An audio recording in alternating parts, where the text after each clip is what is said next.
Nos encontramos con el señor Héctor Hernández González Pardo, embajador permanente de la misión de Cuba ante la UNESCO.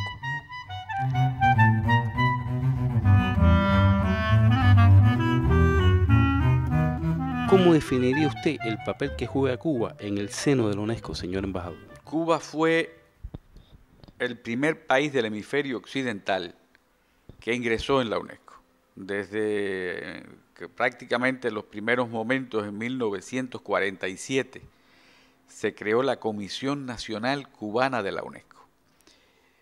La UNESCO cumple ahora, está cumpliendo 60 años, la Comisión Nacional Cubana de la UNESCO igual. Esto se puede explicar por la tradicional posición progresista de la intelectualidad cubana, que jugó un papel importante en aquella época para que Cuba tomara parte de las actividades de la UNESCO. El papel de Cuba en la UNESCO ha sido siempre relevante, especialmente a partir de 1959, que con el triunfo de la revolución, como todos sabemos, se desarrolla una gigantesca obra en el plano de la cultura, de la educación, de la ciencia. ¿Qué papel ha jugado Cuba como miembro de la UNESCO para hacer cumplir los objetivos de desarrollo de las Naciones Unidas para el milenio? Las metas vinculadas al milenio planteadas por Naciones Unidas son metas hermosas, pero que desgraciadamente requieren de una voluntad política universal para alcanzarlas. Yo pienso que en las condiciones actuales no se van a alcanzar, porque, por ejemplo, uno de los simples aportes que debían hacer los países desarrollados para favorecer todo el desarrollo de los países del sur y alcanzar metas en educación, cultura, ciencia, se vincula al llamado 0,7% del Producto Interno Bruto que debían dar los países desarrollados para beneficiar el desarrollo, vale la redundancia, de los países del sur. En realidad son muy pocos los que cumplen eso.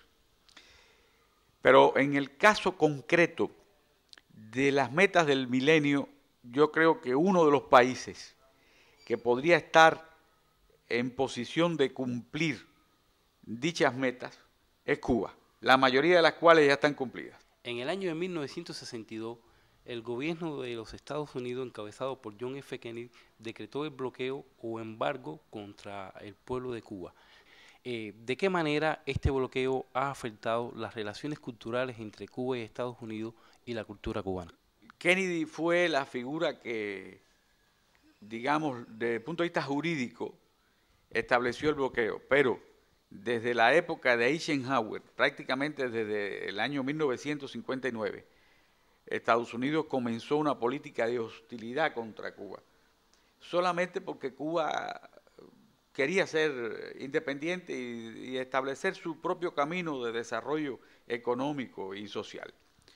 Estados Unidos en esa zona del hemisferio occidental no admitía gobiernos que no le fueran dependientes. Esa es la verdad.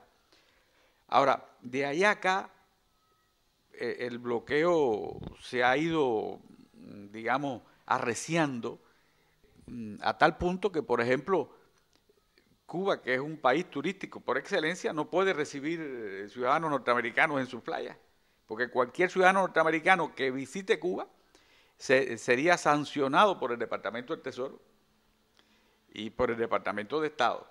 Entonces, digamos, por ejemplo, el caso de Michael Moore, que acaba de hacer un documental, visitó a Cuba, tomó imágenes de Cuba para el último documental que él acaba de realizar, está en este momento sujeto a juicio en los Estados Unidos. Una cosa increíble.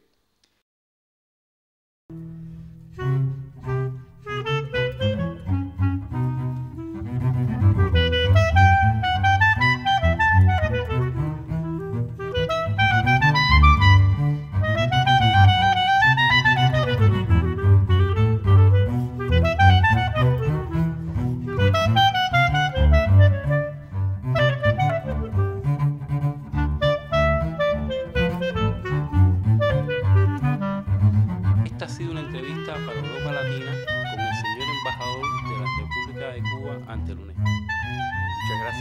oportunidad y les deseo mucho éxito.